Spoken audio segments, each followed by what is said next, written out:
I want to share a quick thought with you today in this week's Torah portion, which is Parshas Vayeitzei. And it's a very interesting topic, has to do with something that none of us really enjoy, and it's called getting a little bit of rebuke. I have a fond memory of my father, who was the most gentle man in the world. It was late at night. He had asked me earlier, okay, I wasn't 25, I was about 5 years old. David, please take out the garbage. Well, got distracted, watched some television, 6:30, 7:30. By 8:30, I tucked myself into bed, and all of a sudden I heard that rumbling downstairs. Where's David? I told him to take out the garbage. Well, that was a rarity for my father.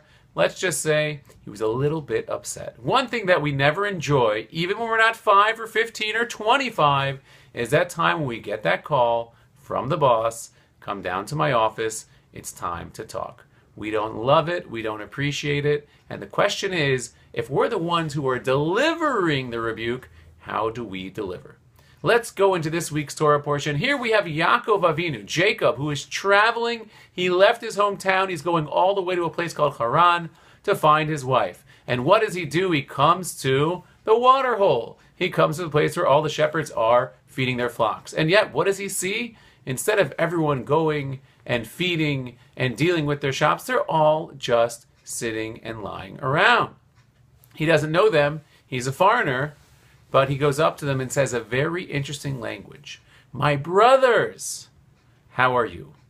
And then he proceeds to tell them that, by the way, if you're a shepherd, you're on someone else's watch or on someone else's time, you may want to take it a little bit more seriously. You may want to get up and start working again. But the key principle is, he says, my brothers. What's so significant? Did he know them? Absolutely not. Does he care about them? Yes. That's the main difference. If you're the one who has to dish out a little bit of rebuke, if you're the one who has to put someone in their place, you have to make sure it's coming from a place of brotherhood. It's coming from a place of love. If it's not coming from a place of love, you should not give the rebuke. So it's something to think about.